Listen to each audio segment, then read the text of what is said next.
ça paraît normal de par défaut demander un DWG. Mhm.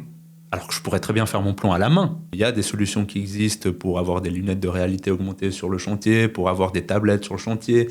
Et là, oui. Alors, s'il y a un coût à ajouter, c'est le prix de tout ce qu'on va rajouter en plus qui paye ces plateformes-là. Pour moi, je pense que ça, c'est un but à atteindre, c'est de pouvoir digitaliser toute la partie chantier et construction.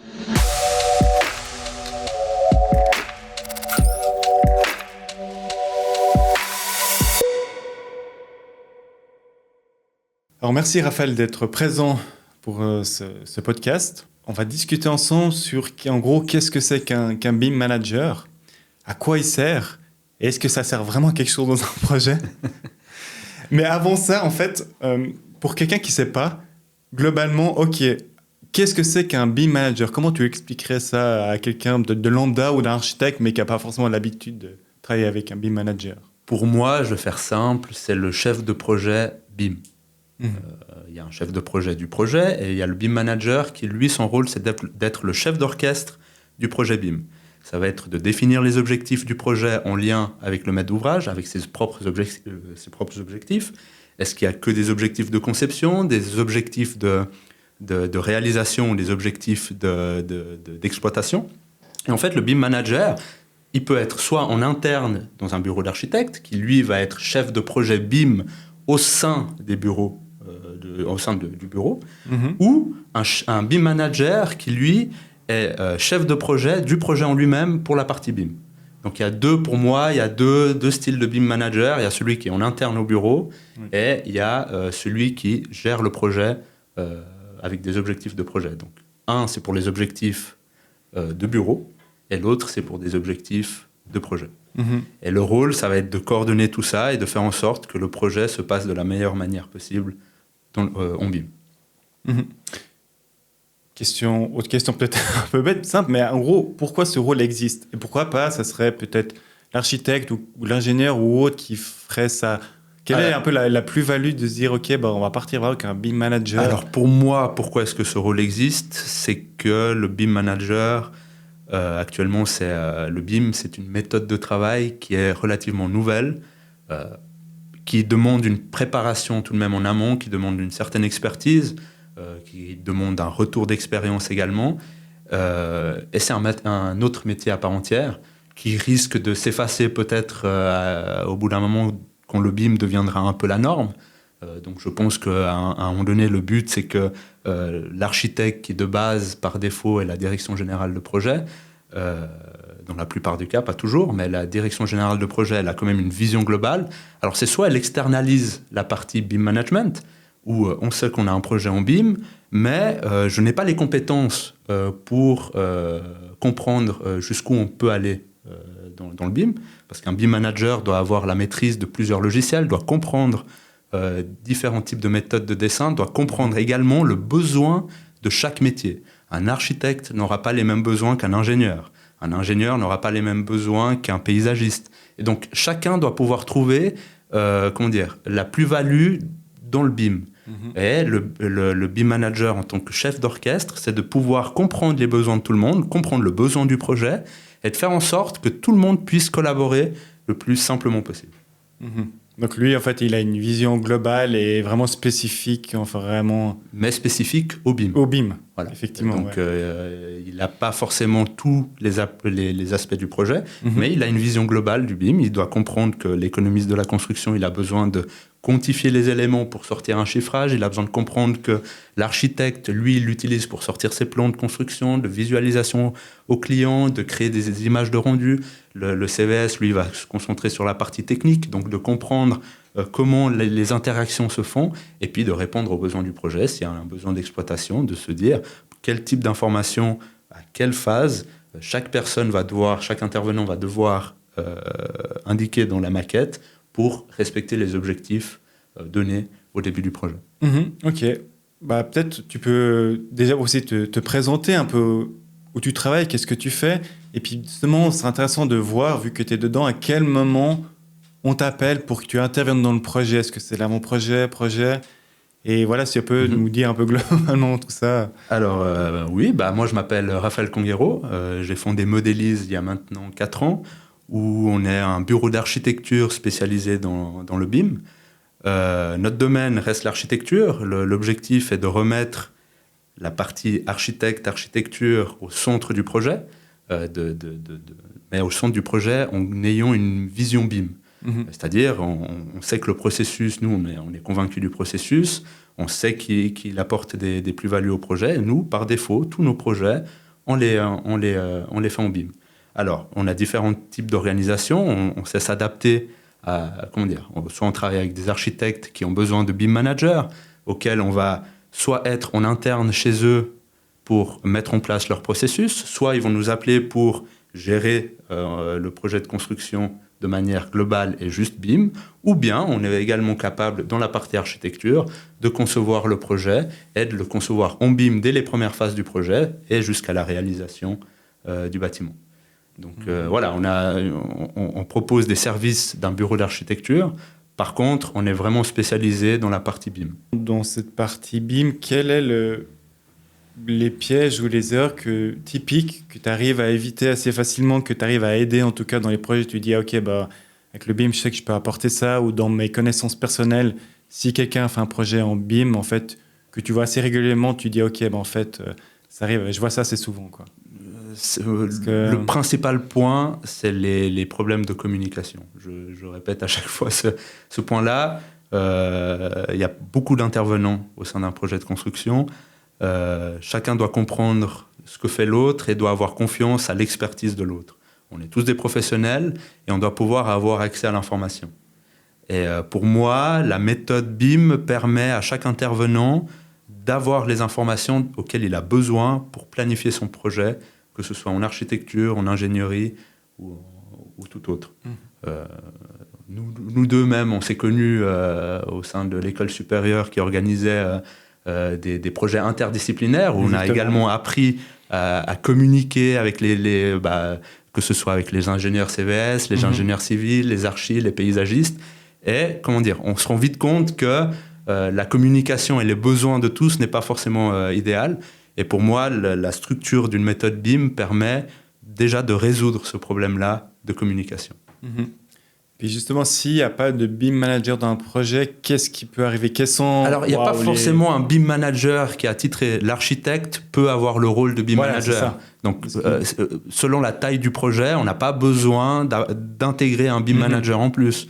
Donc, la direction générale de projet ou l'architecte peut avoir le rôle de BIM manager. Le BIM manager, c'est juste la personne de référence pour les questions liées au BIM. Okay. Généralement, pour des projets de plus petite taille, l'architecte peut, ou le dessinateur peut reprendre s'il a une bonne maîtrise du BIM et du processus, prendre ce rôle-là. Mais il n'y a pas forcément, sur les plus petits projets, besoin d'un BIM manager. C'est-à-dire l'architecte, le dessinateur prend la fonction de BIM manager au sein du projet.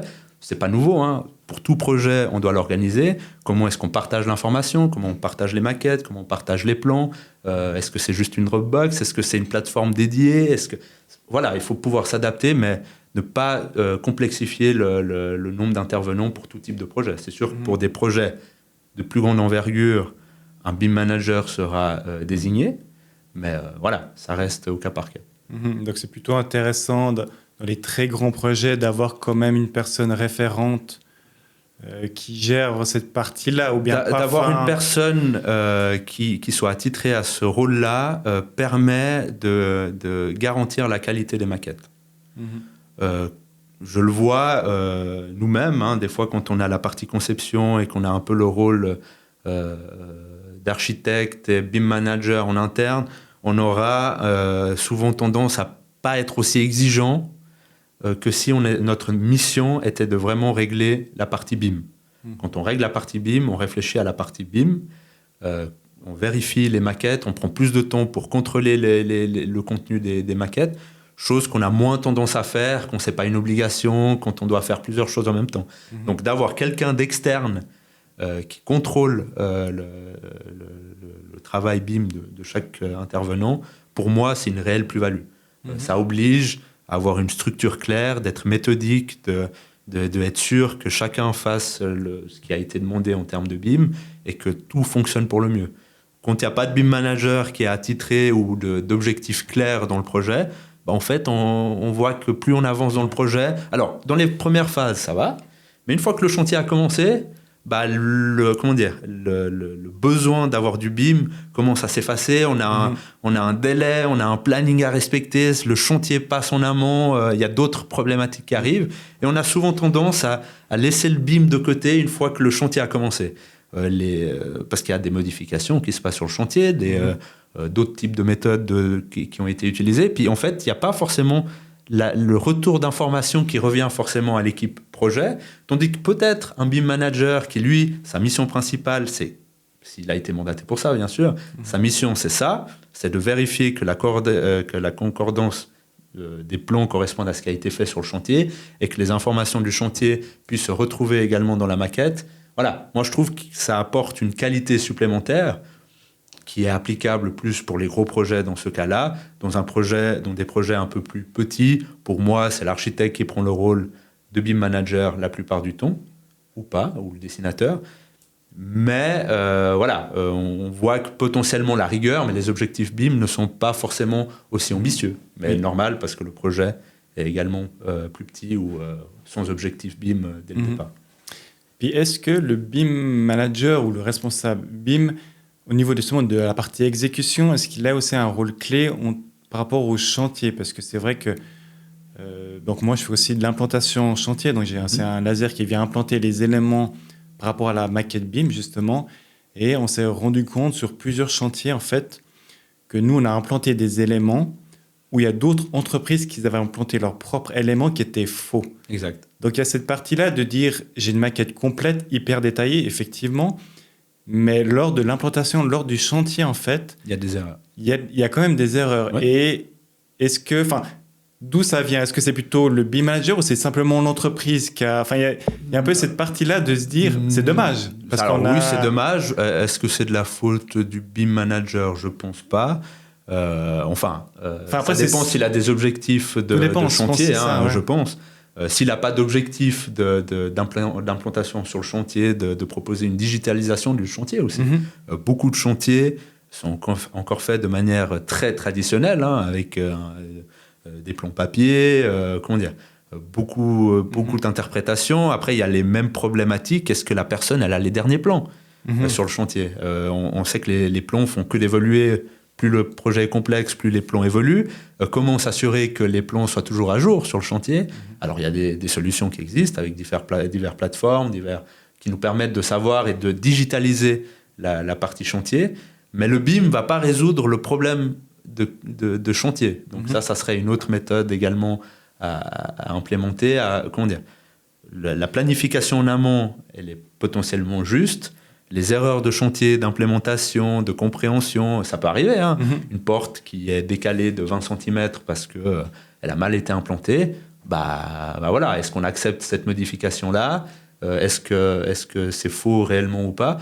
Ce que je vois vraiment l'important, c'est de pouvoir remonter l'information du chantier aux équipes de planification en amont. Mais on ne va pas éviter ce genre d'erreur sur le chantier. Est-ce qu'il n'existe pas souvent des outils qui permet d'avoir vraiment une vraie continuité entre les personnes, on va dire, de bureau? J'ai ma maquette qui est effectivement détaillée, j'ai plein d'informations et j'ai l'impression que ces informations se perdent en arrivant sur le terrain alors qu'on a des outils vraiment super de détail et c'est comme s'il manquait une passerelle entre j'ai au bureau toutes les informations nécessaires et sur la partie terrain, je travaille toujours en plan papier 2D en coupe. Qu'est-ce que c'est? Pourquoi? Pourquoi? Parce que c'est assez simple. Alors, il y a des logiciels, des plateformes qui permettent de pallier à ce genre de problématiques. Donc, il y a des solutions qui existent pour avoir des lunettes de réalité augmentée sur le chantier, pour avoir des tablettes sur le chantier. Et là, oui. Alors, s'il y a un coût à ajouter, c'est le prix de tout ce qu'on va rajouter en plus. Qui paye ces plateformes-là pour que ce soit... pour que sur le chantier, cela fonctionne. Généralement, quand je parle de BIM, la méthode BIM, pour moi, elle n'est pas plus chère. C'est juste une méthode organisationnelle de comment on organise un projet. On n'a pas de choses supplémentaires à rajouter, à part un logiciel de conception, mais qui est propre à chaque intervenant. Quand on veut que ça se passe bien sur le chantier et qu'on puisse éviter ce genre de problème, on doit investir dans des plateformes qui, elles, sont pas données non plus. Et le gros problème que je vois, c'est que potentiellement, les différents propriétaires maîtres d'ouvrage, quand il n'y a pas forcément un objectif BIM derrière ou un autre réel objectif, on va faire comme on a fait d'habitude. On ne va pas investir, on n'a pas plus d'argent à investir pour éviter ce genre de problème sur le chantier, parce que comme je t'ai dit, il va toujours falloir comprendre quel est le retour sur investissement selon le type de projet. Sur un projet de logement, le risque qu'une porte soit décalée ou qu'une ventilation ne soit pas maîtrisée est quand même beaucoup plus minime que si on est en train de faire un hôpital avec des ressources de budget, de planification qui sont tout de même différentes que sur un projet plus traditionnel en Suisse.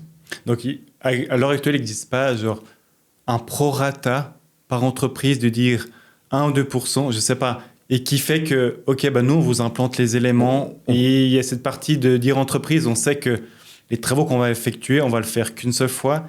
Les gars sur le terrain, ils ne vont pas passer une demi-journée avec leur double mètre à regarder si la porte qu'ils veulent mettre ou le carottage qu'ils doivent faire est au bon emplacement, qui gagnerait au final, eux, ils gagneraient aussi un peu en argent, en rentabilité. Je suis convaincu. Alors, quelle est cette difficulté de mettre cette partie-là, de dire en fait, pour moi, la vraie, on dit la vraie plus-value, c'est aussi cette partie exécution.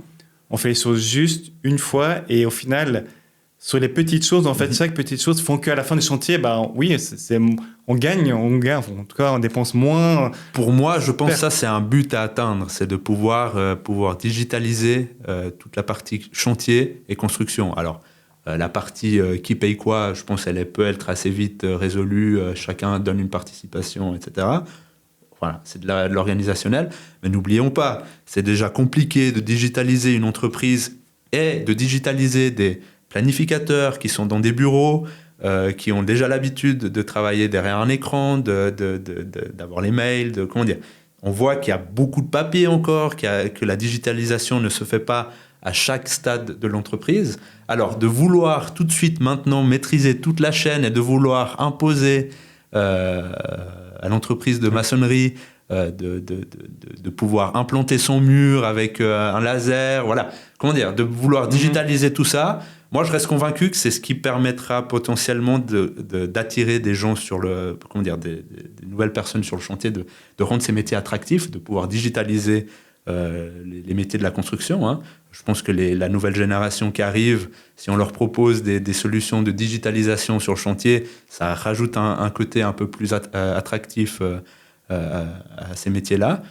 Mais il ne faut pas oublier qu'il y a d'abord un travail à faire également en amont avant de vouloir digitaliser le chantier au complet. On va pouvoir digitaliser quelques parties, mais pour l'instant, je reste toujours un peu sceptique de pouvoir tout faire. Ça reste de la psychologie humaine et puis de l'adaptation. L'humain est très réticent au changement, encore plus sur le chantier où on a toujours fait comme ça et ça fonctionne. Et qui je suis pour aller changer certaines méthodes. Donc c'est plutôt une vision à très long terme. C'est une vision à long terme. Que la partie architecte, ingénieur maîtrise bien le BIM, que ce soit un processus, comme tu dis. Il faut que ça devienne normal. Voilà. Faut pas, typiquement, le jour où on pourra dire on n'a plus besoin d'un BIM manager, c'est normal, comme là, actuellement. Typiquement, un simple exemple, personne ne trouve anormal de ne pas demander un plan en DWG. Ça paraît normal de par défaut demander un DWG. Alors que je pourrais très bien faire mon plan à la main. Oui. Mais pourquoi ? Parce que c'est devenu normal et logique de fournir un DWG comme c'est devenu normal de fournir un PDF. Pour moi, peut-être dans quelques années, ça deviendra normal. Par défaut, voici le fichier IFC. Voilà. Donc c'est le but, c'est d'arriver à cette normalité-là. Je sais que moi, par défaut, je fournis un fichier IFC, par défaut. Mais je fournis également le reste, parce que je ne suis pas en train de me dire non, c'est l'IFC, basez-vous sur ça. Non, le but c'est que tout le monde puisse travailler, que tout le monde puisse avoir accès à l'information. Donc c'est de publier les PDF, les DVG, les IFC, de pouvoir m'adapter à d'autres types de logiciels également. Peut-être que l'archi d'intérieur, lui, a besoin d'une maquette en SketchUp. Voilà, donc je vais lui fournir un format auquel il puisse collaborer. Donc le but plutôt du BIM, c'est la méthode, c'est on collabore tous ensemble, mais c'est d'arriver à un point où on n'ait plus besoin de se poser ce genre de questions. Parce que tant qu'on doit les poser, c'est qu'il y a encore du travail à faire. Ok.